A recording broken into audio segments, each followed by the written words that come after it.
কথাতেই আছে মা তো মাই হয়, এই কথাটা প্রত্যেকেরই জানা।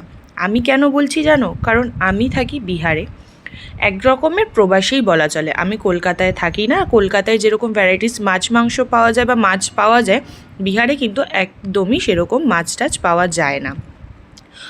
আমি যখনই কলকাতায় যাই আমার মা প্রত্যেকবার ব্যাগ ভর্তি করে করে মাছ, তারপর সবজি, শাক সবজিও এখানে সেরকম পাওয়া যায় না, সেগুলো দিয়ে দেয়।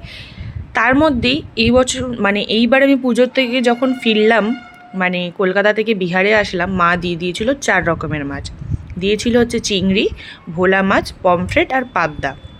এখনও পাবদা আর পমফ্রেটটা রয়েছে, তবে ভোলা মাছটা রান্না করেছিলাম আর ভোলা মাছের ঝাল করেছিলাম। কিন্তু আমারও এটা কিন্তু প্রথম এক্সপিরিয়েন্স, আর বিশ্বাস করো খেতে অসাধারণ হয়েছিল। তো বলি কিভাবে করেছি এবার। প্রথমে ভোলা মাছগুলোকে নুন হলুদ দিয়ে মাখিয়ে 5 থেকে 10 মিনিট মতো রেখে দিয়েছিলাম। তারপর একটা কড়াইতে বেশ খানিকটা সর্ষের তেল গরম করে নিয়ে একদম ভালো মতো গরম করে নেবে। নেওয়ার পর মাছগুলো এক এক করে আস্তে করে ছেড়ে দেবে।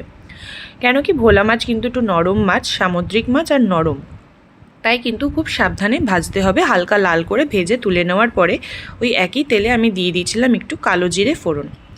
কালো জিরে ফোড়নটা একটু যখন গন্ধ ছেড়ে আসবে তখন দিয়ে দিয়েছিলাম কুচিয়ে রাখা পেঁয়াজ। পেঁয়াজটা যাতে তাড়াতাড়ি ভাজা হয়ে যায় তাই জন্য তাতে দিয়ে দিয়েছিলাম সামান্য একটু নুন, আর তারপর কালারের জন্য দিয়ে দিয়েছিলাম একটু হলুদ আর একটু কাশ্মীরি রেড চিলি পাউডার। এবার বলি যে মশলা দুটোর কথা। তো একটা মশলা আমি বেটে রেখেছিলাম আদা রসুন কাঁচা লঙ্কা পেস্ট, আর একটা করে রেখেছিলাম হচ্ছে কালো সর্ষে আর সাদা সর্ষে ভিজিয়ে রেখেছিলাম, সেটাকে আমি ভিডিও নিতে ভুলে গেছি তাই আগেই বলে দিলাম। যাই হোক, প্রথমে এবার এই আদা রসুন কাঁচা লঙ্কার পেস্টটা ভালো করে কষিয়ে নেব। কষিয়ে নেওয়ার পর এখানে মশলা বলতে আমি শুধু দিয়েছি একটু জিরে গুঁড়ো, তার সেটাকেও ভালো করে কষিয়ে নিয়েছি। কষিয়ে নেওয়ার পর এখানে আমি যে সর্ষের পেস্টটা করে রেখেছিলাম, মানে সাদা সর্ষে আর কালো সর্ষের পেস্টটা, সেটা এখানে দিয়ে ভালো করে আরেকটু কষিয়ে নেব। এবার মিক্সি ধোয়া জলটা একটু দিয়ে দিয়েছি। দেখো এইটাকে আমি ততক্ষণ ধরে এবার কষাবো যতক্ষণ না এরকমভাবে তেলটা ছেড়ে আসছে। তেল ছেড়ে আসলে এখানে দিয়ে দিয়েছিলাম পরিমাণ মতো জল।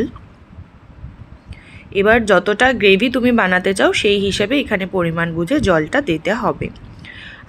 আমি আমার পরিমাণ মতো জল এখানে দিয়ে এটাকে ভালো করে ফুটিয়ে নেব। যতক্ষণ না গ্রেভিটা ভালো করে ফুটে আসছে মাছগুলো কিন্তু দেব না। যখন দেখবো এরকম গ্রেভিটা উপর থেকে এরকম ফুটে আসছে তখন এক এক করে মাছগুলো ছেড়ে দেব।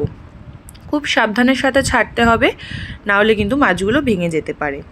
আগেই বললাম ভোলা মাছ যেহেতু একটু নরম প্রকৃতির মাছ। এবার তোমরা তোমাদের সুবিধার মতো মাছের গায়ে মানে নিচের থেকে ঝোলটা উপরে দিয়ে দেবে, কড়াইটা ধরে নাড়িয়েও দিতে পারো। যাই হোক, এবার কিন্তু আমার মাছের প্রিপারেশন পুরো রেডি। আর এই যে দেখো দেখতেই কতটা সুন্দর হয়েছে, মানে তাহলে ভাবো খেতে কতটা সুন্দর হয়েছে। আমার বর খেয়ে তো প্রশংসাই করলো আমার। আর আমি যে প্রথম রান্না করেছি বিশ্বাস করো আমার নিজেরও বিশ্বাস হচ্ছিল না। তো কেমন লাগলো রেসিপিটা আমাকে অবশ্যই কিন্তু জানিও তোমরা।